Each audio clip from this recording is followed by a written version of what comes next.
एक सेंटेंस में जो वर्ड्स होते हैं वो अलग अलग रोल परफॉर्म करते हैं, उनका काम अलग अलग होता है, यूज़ अलग अलग होता है।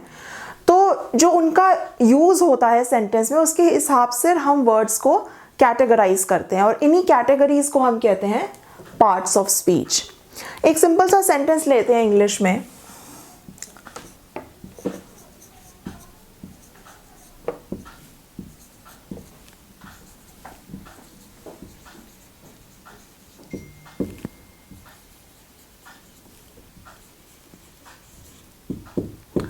Jaipur is a beautiful city.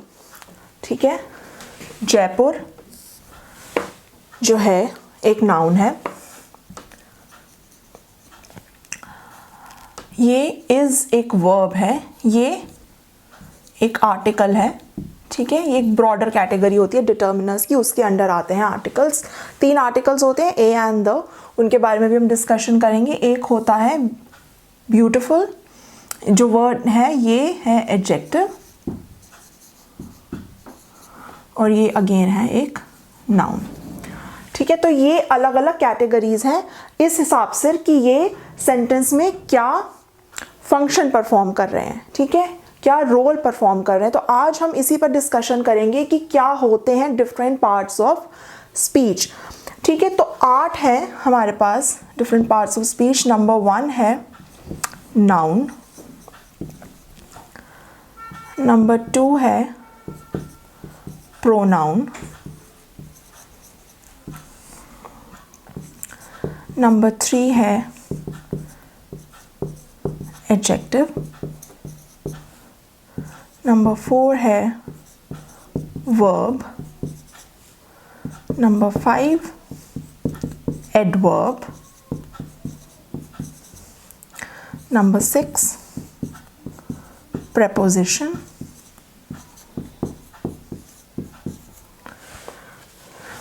Number 7 है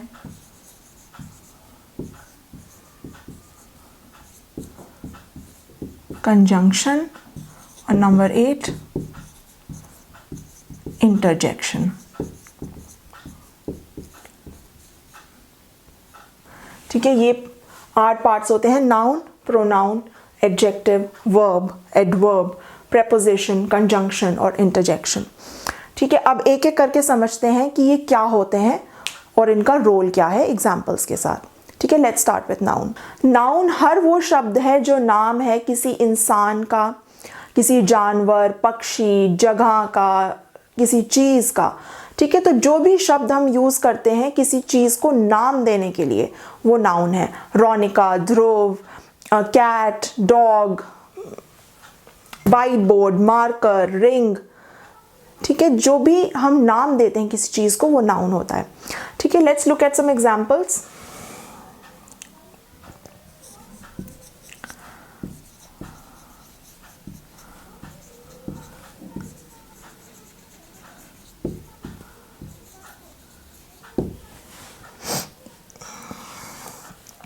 द बुक इज़ ब्यूटिफुल। ठीक है, यहाँ पे हमने एक चीज़ को नाम दिया है कि वो चीज़ क्या है, वो एक किताब है। ठीक है, वो चीज़, तो ये यहाँ पर एक नाउन है।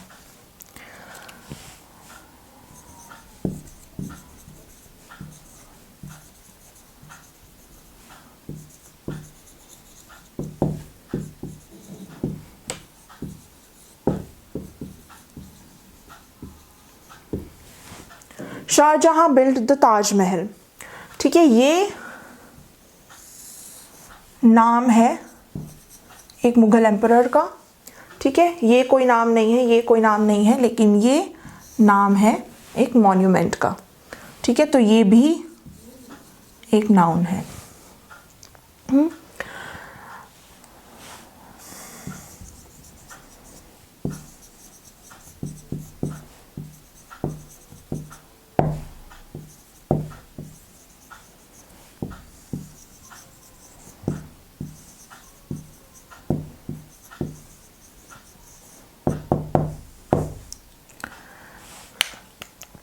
हमारी खुशी, हमारी रिस्पॉन्सिबिलिटी, खुशी ये एक भावना का नाम है। ठीक है, तो हैप्पीनेस भी एक नाउन है, और रिस्पॉन्सिबिलिटी मतलब जिम्मेदारी।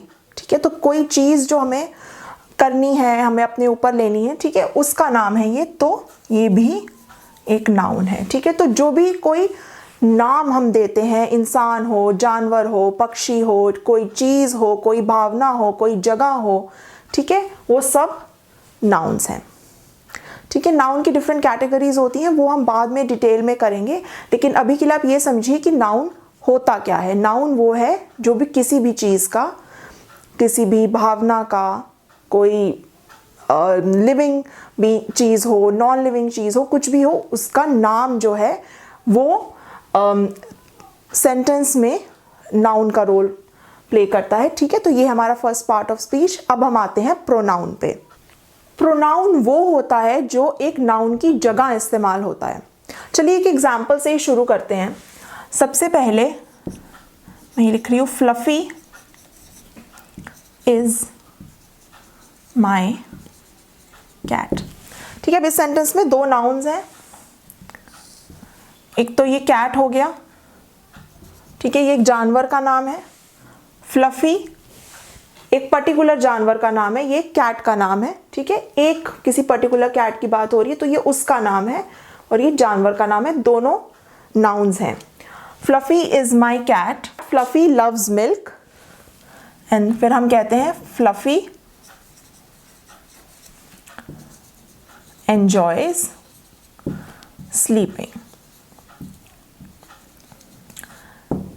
ठीक है, अब जब मैं बार बार फ्लफी फ्लफी दोहराती जा रही हूँ, एक तो जब मैं इसे एक साथ पढ़ूंगी, fluffy is my cat, fluffy loves milk, fluffy enjoy sleeping, तो ये थोड़ा सा ऑकवर्ड, थोड़ा सा अजीब लगता है कि बार बार एक ही चीज़ बोलते जा रहे हो, और अननेसेसरीली ऐसे लगता है जैसे सेंटेंस थोड़ा सा बड़ा भी आपने कर दिया। ठीक है, वही बात आप थोड़ा शॉर्ट में बोल सकते थे। तो उसके लिए, ताकि ये ऑकवर्डनेस ना आए और हमें ऐसे ना लगे कि अननेसेसरीली थोड़ा ज़्यादा बोल दिया, बार बार एक ही शब्द रिपीट कर दिया, तो उसकी जगह लिए हम यूज़ करते हैं प्रोनाउंस, जो जगह लेते हैं नाउन्स की। ठीक है, वैसे ही जैसे हम हिंदी में इस्तेमाल करते हैं ये, वो, इस, उस, उसी तरह हम इंग्लिश में यूज़ करेंगे। तो हम यहाँ क्या कर देंगे, फ्लफी की जगह शी, यहाँ भी हम कर देंगे शी। ठीक है, अब खुद बोल के देखिए, ये बेटर साउंड करता है बजाय इसके। Fluffy is my cat, fluffy loves milk, Fluffy enjoys sleeping, इसकी जगह अगर मैं ये कहूँ, Fluffy is my cat, she loves milk, she enjoys sleeping. ठीक है, तो प्रोनाउन एक ऐसा वर्ड है सेंटेंस में जो नाउन की जगह आता है। ठीक है, तो अब एक ही सेंटेंस में इसका एग्जाम्पल लेके समझते हैं कि कैसे।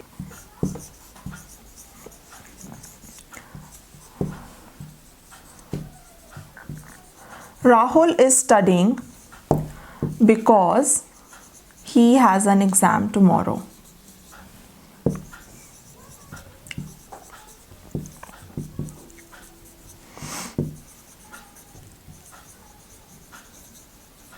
जब हम लगातार 3 सेंटेंसेस में फ्लफी फ्लफी रिपीट कर रहे थे तो वही थोड़ा ऑकवर्ड लगता है। तो अब ये सोचिए, एक ही सेंटेंस में अगर हम बार बार एक ही नाम बोलें, है ना, तो अगर हम ये कहें Rahul is studying because Rahul has an exam tomorrow, ठीक है, उसकी जगह ये बेटर कंस्ट्रक्शन है, Rahul is studying because he has an exam tomorrow.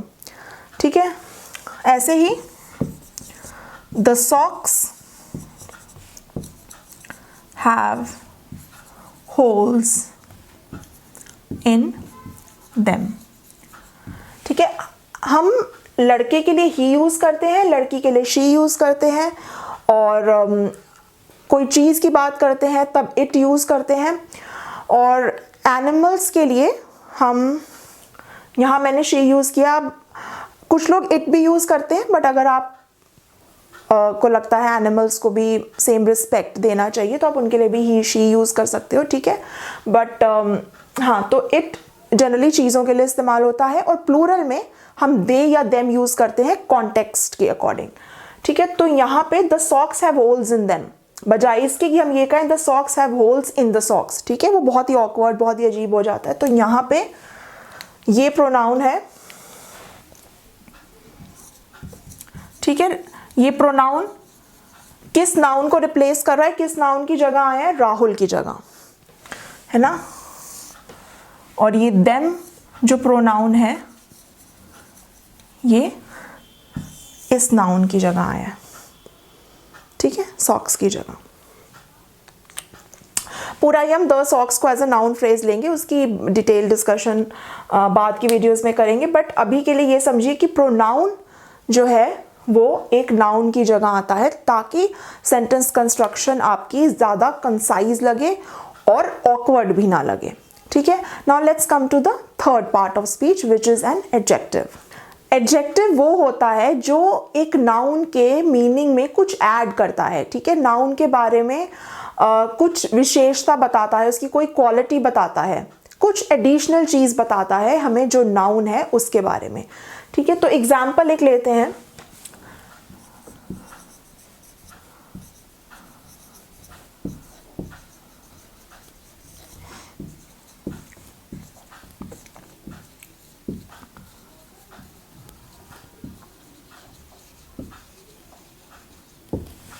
अब पहले तो यहाँ हमारे पास दो नाउन्स हैं, एक है टॉम एंड जेरी, एक है कार्टून, ठीक है। कार्टून, ठीक है, किसी चीज़ का नाम है, एक टाइप का प्रोग्राम, एक टाइप का विजुअल है जो हम देखते हैं, तो ये उसका नाम है, तो ये एक नाउन है। और टॉम एंड जेरी एक पर्टिकुलर कार्टून का नाम है, इसलिए ये भी एक नाउन है, ठीक है। जो भी कोई नाम किसी चीज़ को देने का काम करता है वो नाउन होता है, ठीक है। तो यहाँ पे ये वर्ड जो है पॉपुलर, ये एक एडजेक्टिव है, क्यों? क्योंकि ये हमें इस नाउन कार्टून के बारे में कुछ एडिशनल इंफॉर्मेशन दे रहा है, कोई चीज़ बता रहा है। क्या बता रहा है? ये कि वो पॉपुलर है। पॉपुलर यानी उसे बहुत लोग पसंद करते हैं, उसे बहुत लोग देखते हैं, ठीक है, तो वो लोग उसे पसंद करते हैं। तो ये एक चीज़ हमें एडिशनल इंफॉर्मेशन दे रहा है इस नाउन के बारे में, इस कार्टून के बारे में, क्या? कि वो पॉपुलर है, ठीक है। एक और एग्जाम्पल लेते हैं,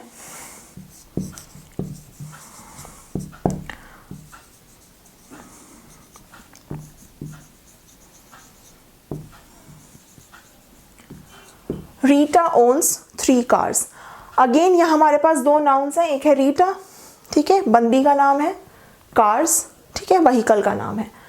तो 3 जो है ये एक एडजेक्टिव है, ये हमें क्या बता रहा है कार्स के बारे में, कि क्या एडिशनल क्या उसमें मीनिंग ऐड कर रहा है ये इस नाउन में कि ये 3 है, ठीक है। तो ये एक एडजेक्टिव है। नेक्स्ट हम आते हैं वर्ब पे। वर्ब सेंटेंस का वो वर्ड होता है जो कोई एक्शन यानी कोई काम, कोई क्रिया या कोई स्टेट यानी कोई दशा एक्सप्रेस करता है, ठीक है। तो एक्सप्रेस करता है कोई एक्शन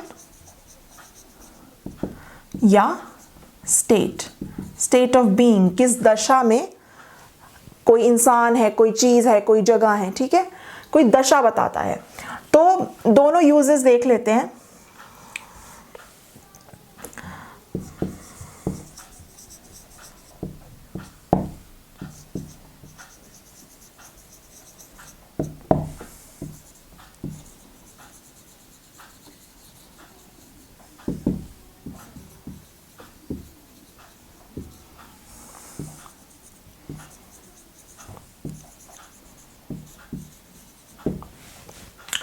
ठीक है, पहले तो जो पार्ट्स ऑफ स्पीच हमने कर लिए हैं, मिताली नाउन है, लड़की का नाम है, पीकॉक पक्षी का नाम है, कैनवस एक चीज़ का नाम है जिसपे वो बना रही है, ठीक है। यहाँ हम मिताली की जगह कि मिताली के कैनवस पे बना रही है, हम कह रहे हैं उसके कैनवस पे बना रही है, तो ये एक प्रोनाउन है। और ये जो नाउन के बारे में कुछ इंफॉर्मेशन प्रोवाइड कर रहा है कि पीकॉक कैसा बनाया उसने, ब्यूटीफुल, सुंदर बनाया, ये है एडजेक्टिव, ठीक है, इसने इस नाउन की विशेषता बताई है। अब वर्ब जो है कोई एक्शन है या कोई स्टेट है, तो ये जो वर्ड है पेंटेड जो बता रहा है उसने काम क्या किया, पेंटिंग करने का। तो कोई भी काम आप कर रहे हैं जैसे बोलने का, लिखने का, सोने का, गाने का, कुछ भी काम, वो एक वर्ब है, ठीक है। तो पेंटिंग ये है वर्ब।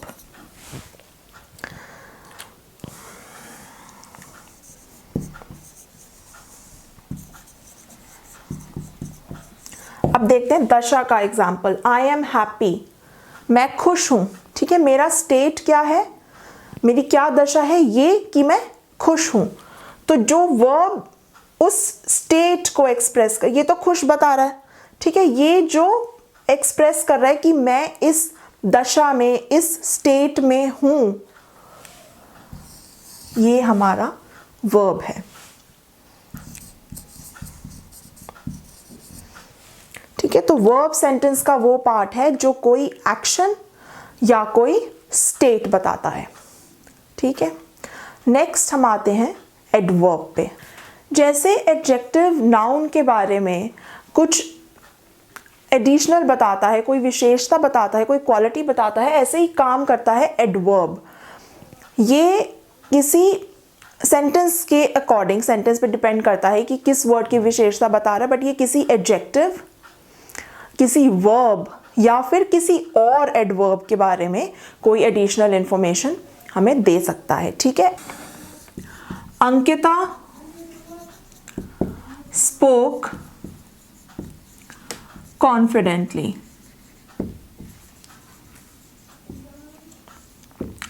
ये जब भी कोई हम देखते हैं ना कि कोई किसी क्वालिटी की, कोई जब हमें कोई ऐसे बताया जाता है कि कोई काम किस तरीके से किया जा रहा है ना, उस तरीके के बारे में बताने के साथ जब हम ly वाले वर्ड्स इस्तेमाल करते हैं ना, तो हमें ऑटोमेटिकली समझ आना चाहिए कि ये एक एडवर्ब का काम कर रहा है। ठीक है, तो अंकिता स्पोक कॉन्फिडेंटली, अब यहाँ पे स्पोक जो है एक वर्ब है। ठीक है, अंकिता तो नाउन है, स्पोक वर्ब है, क्योंकि ये काम बता रहा है ना। कोई भी जो वर्ड हमें कोई बताता है कि क्या काम हो रहा है, वो वर्ब होता है। तो इसने, ये हमें एडिशनल इंफॉर्मेशन दे रहा है क्या, कि इसने कैसे बोला, कॉन्फिडेंटली। तो ये वर्ब के मीनिंग पे कुछ ऐड कर रहा है। ठीक है, तो ये एक हमारा है एडवर्ब। ठीक है, अब देखते हैं next, the dress is very elegant. अभी तक हमने जो एडजेक्टिव के एग्जाम्पल्स देखे इस वीडियो में, जैसे अभी हमने देखा था ब्यूटीफुल पीकॉक। ठीक है, तो उसमें क्या था कि जो एडजेक्टिव नाउन के बारे में बता रहा था कुछ, तो वो नाउन से पहले आ रहा था, बिल्कुल, है ना, जैसे ब्यूटीफुल पीकॉक। ठीक है, लेकिन एडजेक्टिव जो है नेसेसरीली जिस नाउन के बारे में कुछ बता रहा है उस नाउन के साथ ही आए, ऐसा ज़रूरी नहीं है। जैसे इस सेंटेंस में the dress is very elegant. ठीक है, नाउन हमारा यहाँ पे द ड्रेस है, और जब हम कह रहे हैं the dress is very elegant यानी बड़ी शानदार ड्रेस है, तो ऑब्वियसली हम नाउन जो है, जो ड्रेस है, उसके मीनिंग को कुछ ऐड कर रहा है, बता रहा है कि वो ड्रेस कैसी है, उसकी विशेषता बता रहा है। कौन सा वर्ड, एलिगेंट। ठीक है, तो ये अगर नाउन है, ये वर्ड एलिगेंट है एडजेक्टिव जो इस नाउन के बारे में कोई विशेषता बता रहा है। अब ये वर्ड जो है वेरी एलिगेंट, ये हमें इस एडजेक्टिव के बारे में कुछ एडिशनल इंफॉर्मेशन दे रहा है। क्या, कितनी एलिगेंट थी वो ड्रेस, कितनी शानदार थी, बहुत, वेरी। ठीक है, तो ये एक एडवर्ब है। एक और एग्जांपल देखते हैं,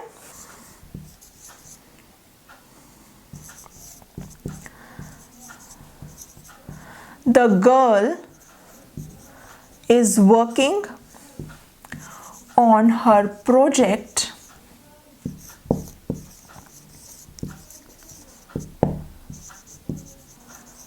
quite smartly। ठीक है, तो लड़की है जो अपने प्रोजेक्ट पे जो काम कर रही है वो बड़े स्मार्टली कर रही है, बड़े तेज तरीके से, बड़े अच्छे तरीके से कर रही है काम। ठीक है, अब जैसे मैंने आपको बताया, जब हम काम करने के तरीके की बात करते हैं, ly वाले वर्ड्स जो होते हैं ऑटोमेटिकली हमें पता होना चाहिए वो एडवर्ब है। तो ये तो हमें पता है कि ये एडवर्ब है। ठीक है, स्मार्टली, और ये किसके लिए यूज हो रहा है अब यहाँ सेंटेंस में? काम के लिए, है ना। She is working on her project quite smartly. क्या स्मार्टली क्या कर रही है? प्रोजेक्ट पे काम कर रही है ना। तो ये किसी वर्ब के बारे में यहाँ हमें बता रहा है, ये एडवर्ब। अब इस एडवर्ब के बारे में ये वर्ड जो है क्वाइट यानी काफी, ये काम किस तरीके से हो रहा है हमें ये वर्ड बता रहा है स्मार्टली, इसलिए ये एडवर्ब है। और कितनी स्मार्टली काम हो रहा है वो हमें ये वर्ड बता रहा है क्वाइट, ठीक है, यानी काफी स्मार्टली। तो ये भी एक एडवर्ब है जो हमें इस एडवर्ब के बारे में कुछ और बात बता रहा है, कुछ एडिशनल इंफॉर्मेशन दे रहा है। क्या? काफी स्मार्टली, है ना। तो ये भी एक एडवर्ब है। तो एडवर्ब जो है ये इसका काम क्या है सेंटेंस में कि ये कुछ मीनिंग ऐड करता है, कभी किसी वर्ब के लिए, कभी किसी वर्ब पे, किसी एडजेक्टिव या फिर किसी और एडवर्ब, ठीक है। नेक्स्ट हम आते हैं प्रेपोजिशन पे। प्रेपोजिशन वो वर्ड होता है जो किसी नाउन या प्रोनाउन के साथ इस्तेमाल होता है और हमें ये बताता है कि उस नाउन या प्रोनाउन का सेंटेंस के किसी दूसरे पार्ट से क्या रिलेशन है, क्या संबंध है, ठीक है। एग्जाम्पल्स लेके देखते हैं, जैसे कि the book is on the table. किताब मेज पर है। बुक नाउन है हमारा, ठीक है, किसी चीज का नाम बता रही है। वैसे ही सिमिलरली टेबल भी नाउन है। इज वर्ब है, ठीक है। वर्ब अगेन वो होता है जो कोई काम, कोई स्टेट बताता है। अब ऑन, ये नोट करने वाला वर्ड है यहाँ पे, ऑन, ये है प्रेपोजिशन, क्योंकि ये हमें बता रहा है क्या? प्रेपोजिशन क्या है? किसी नाउन या प्रोनाउन का संबंध बताता है बाकी के सेंटेंस के साथ। तो इस नाउन का, द टेबल का, ये रिलेशन हमें बता रहा है सेंटेंस के दूसरे पार्ट से। इस पार्ट से क्या रिलेशन है, आपस में क्या संबंध है? ये कि जो एक है मेज, एक है किताब। रिलेशन क्या है कि किताब मेज के ऊपर है। और हमें ये रिलेशन पता किससे चल रहा है? इस वर्ड से, जो कि है हमारा preposition.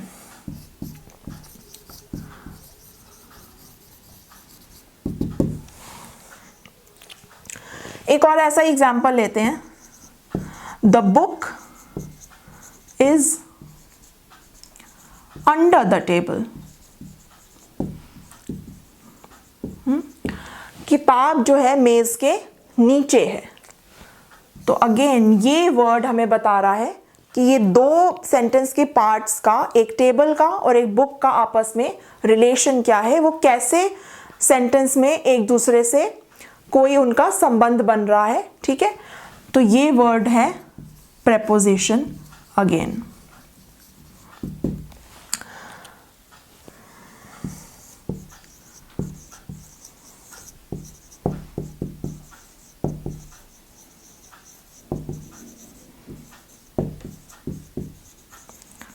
The boy is interested in studies, ठीक है, लड़के को पढ़ाई में दिलचस्पी है, रुचि है।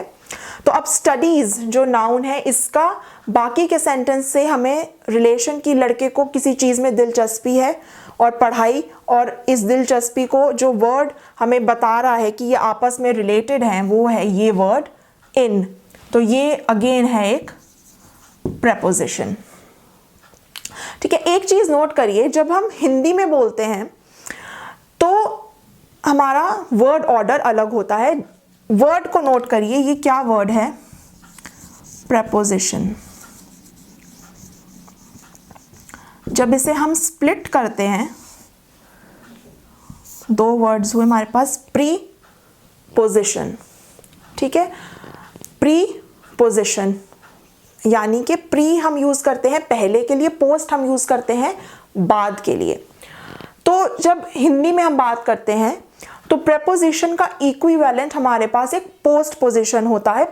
मतलब कि जिस नाउन की पोजीशन वो बता रहा है बाकी सेंटेंस के रिलेशन में, यहाँ इंग्लिश में उससे पहले आता है, हिंदी में बाद में आता है। जैसे कि जब मैं अगर इस सेंटेंस को बोलूँ the book is on the table, जब मैं इसे हिंदी में बोलूँगी तो मैं कहूँगी किताब मेज पर है ना,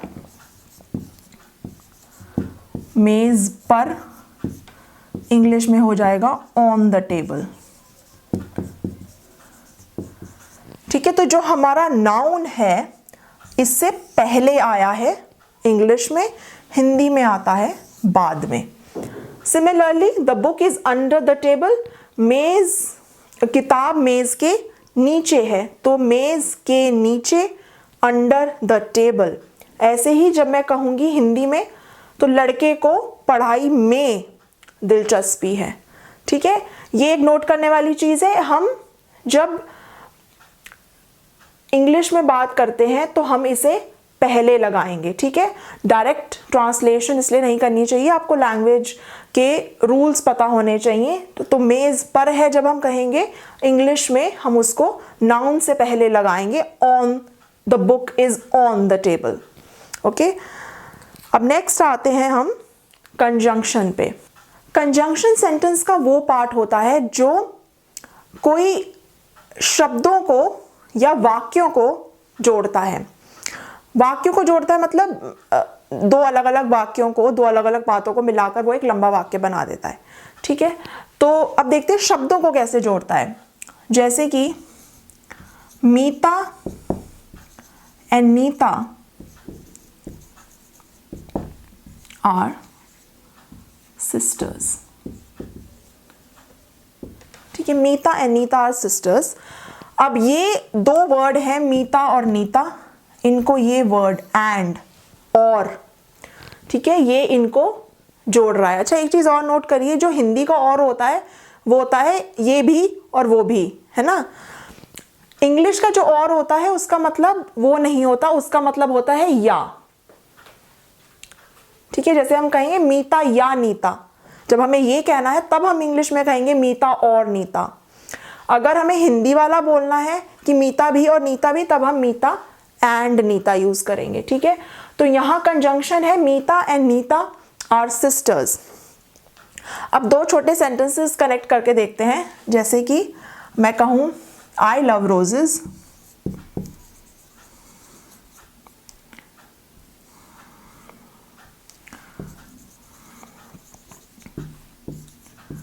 but my sister does not।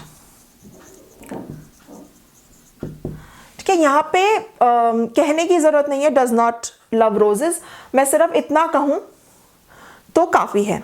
ठीक है, I love roses but my sister does not, obvious है कि मतलब she does not love roses। ये जो वर्ड है but, लेकिन इन दोनों बातों को जोड़ रहा है क्या, I love roses, my sister does not love roses। इन दोनों बातों को ये जो वर्ड जोड़ रहा है, अगेन ये एक कंजंक्शन है। ठीक है, तो ये वर्ड्स जोड़ सकता है या ये सेंटेंसेस जोड़ सकता है, और ज़रूरी नहीं है कि हम दो ही वर्ड्स जोड़ें या दो ही सेंटेंस जोड़ें। हम पंक्चुएशन यूज करके, जैसे हम कह सकते हैं Meeta comma Neeta comma and Sita are sisters. ठीक है, तो कंजंक्शन दो से ज़्यादा को भी जोड़ने में यूज हो सकता है। लास्ट हम आते हैं इंटरजेक्शन पे। इंटरजेक्शन एक ऐसा वर्ड है जो कोई सडन फीलिंग या इमोशन बताता है। ठीक है, जैसे मैं कहूँ ये वी वन।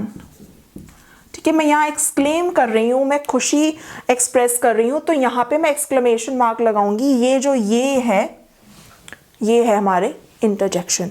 ठीक है, कोई भी सडन फीलिंग, एकदम से कोई भावना उमड़ के आती है तो उसको फटाफट एक्सप्रेस करते हैं, एक्सक्लेम करते हैं, तब हम यूज़ करते हैं इंटरजेक्शन। ज़रूरी नहीं हमेशा पॉजिटिव फीलिंग्स के लिए हो, नेगेटिव फीलिंग्स के लिए भी हो सकती हैं, दुख के लिए, चिंता के लिए, हमेशा अच्छी फीलिंग्स के लिए हो, ज़रूरी नहीं है। जैसे हम कहें अलास, अलास वर्ड है, ये पर्टिकुलरली कभी हम दुख कि अनहैप्पीनेस की, चिंता की बात करते हैं, एक्सप्रेस करना होता है, तब यूज़ करते हैं। जैसे alas the house was destroyed. ठीक है, तो हम दुख, अफसोस एक्सप्रेस कर रहे हैं कि उनका घर डिस्ट्रॉय हो गया, बर्बाद हो गया। ठीक है, तो ये है हमारी इंटरजेक्शंस, कोई भी सडन इमोशन, पॉजिटिव या नेगेटिव। ठीक है, तो ये हमारे हैं पार्ट्स, 8 पार्ट्स ऑफ स्पीच। एक बहुत इंपॉर्टेंट चीज़ नोट करने की ये है, पार्ट्स ऑफ स्पीच क्या होते हैं, किस तरीके से हम उन्हें कैटेगराइज करते हैं कि उनका रोल क्या है सेंटेंस में, उनका यूज़ क्या है सेंटेंस में, किस तरीके से इस्तेमाल हो रहे हैं। तो एक ही वर्ड अगर एक सेंटेंस में प्रेपोजिशन है, इसका ये मतलब नहीं कि वो किसी दूसरे सेंटेंस में कंजंक्शन नहीं हो सकता। ठीक है, मैं इस पर भी वीडियो बनाऊंगी कि कौन से वर्ड्स आपको कैसे पता चले कि कब वो प्रेपोजिशन है, कब वो कंजंक्शन है। ठीक है, अभी एक वर्ड का मैं आपको एग्जांपल दे देती हूँ एक्सप्लेन करने के लिए कि कैसे एक ही वर्ड अलग अलग सेंटेंसेस में अलग अलग पार्ट्स ऑफ स्पीच हो सकता है। अब यहाँ 3 सेंटेंसेस लिखे हैं मैंने। The match ended soon after, our friends arrived after us, our friends arrived after we did. अब हम ये देखते हैं कि आफ्टर जो वर्ड है, वर्ड तो सेम है ना, मतलब उसका सेम है, लेकिन सेंटेंस में वो किस तरीके से इस्तेमाल हो रहा है, इसके अकॉर्डिंग हम देख सकते हैं कि कौन सा पार्ट ऑफ स्पीच है। जैसे जब हम कह रहे हैं द मैच, मैच तो हो गया नाउन। ठीक है, एंडेड वर्ब है। ठीक है, खत्म हो गया, एक काम हुआ है ना कि कंप्लीट हो गया, खत्म हो गया। सून, कब खत्म हुआ, सून, तो ये खत्म होने के बारे में कुछ एडिशनल इंफॉर्मेशन दे रहा है सून।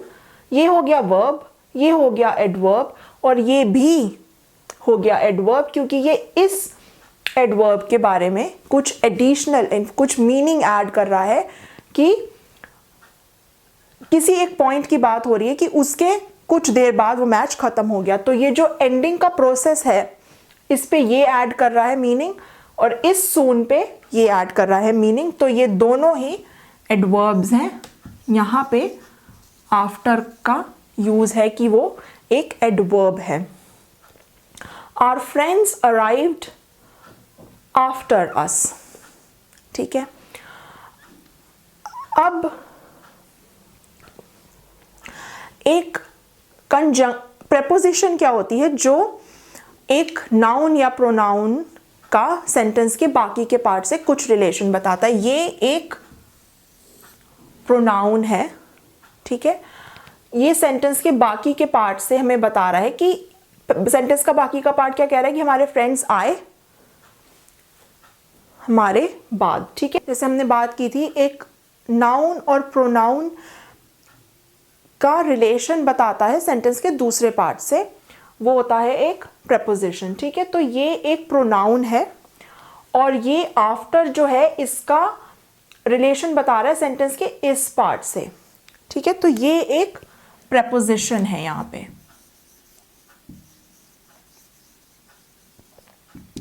Our friends arrived after we did। अब इन दोनों सेंटेंसेस में क्या डिफरेंस है, यहाँ पे हमारे पास सिर्फ एक प्रोनाउन है और इस प्रोनाउन का रिलेशनशिप सेंटेंस के दूसरे पार्ट से हमें बताया जा रहा है, इसलिए हम यहाँ ये प्रेपोजिशन है। ये अब है दो अलग सेंटेंसेस। ठीक है, एक सेंटेंस एक वर्ड का भी हो सकता है, लेकिन फिर वो वर्ड जो है वो वर्ब होना चाहिए।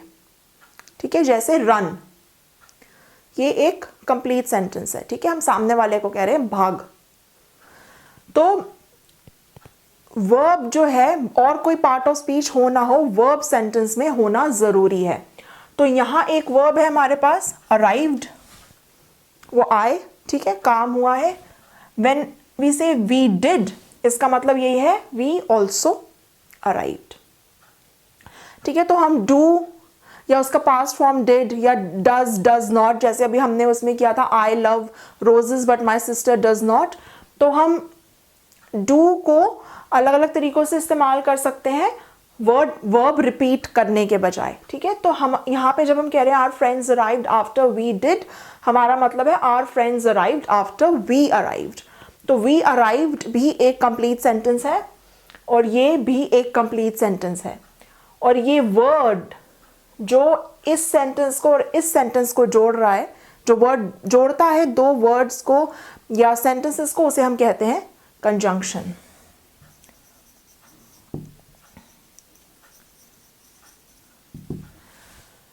ठीक है, तो एक ही वर्ड अलग अलग फंक्शंस परफॉर्म करने की वजह से अलग अलग पार्ट्स ऑफ स्पीच है अलग अलग सेंटेंसेस में। ठीक है, अब हमने सेंटेंसेस में आपने ऑब्जर्व किया होगा हमने और चीज़ें भी यूज़ की हैं इन पार्ट्स ऑफ स्पीच के अलावा, बड़ी इंपॉर्टेंट, क्या, ए, एन और द, ये हैं हमारे आर्टिकल्स। ठीक है, एक ब्रॉडर कैटेगरी डिटर्मिनर्स के अंडर आते हैं, इसके बारे में हम बाद में बात करेंगे। मैं एडिशनल इन पे सेपरेटली डिटेल वीडियोस बनाऊंगी। आप बेल आइकन प्रेस कर दीजिए ताकि आपको आगे की वीडियोस की नोटिफिकेशन आ जाए। अगर आपको इस टॉपिक में पार्ट्स ऑफ स्पीच में कोई डाउट है या ग्रामर के किसी स्पेसिफिक टॉपिक के बारे में सीखना है या कोई प्रेजेंटेशन की या इंटरव्यू की प्रिपरेशन करनी है, तो आप उसके लिए मेरे साथ सेपरेटली क्लास बुक करवा सकते हैं। डिटेल्स डिस्क्रिप्शन बॉक्स में है। अगर आपको ये वीडियो अच्छी लगी हो, please like, share, comment and subscribe. Thank you so much.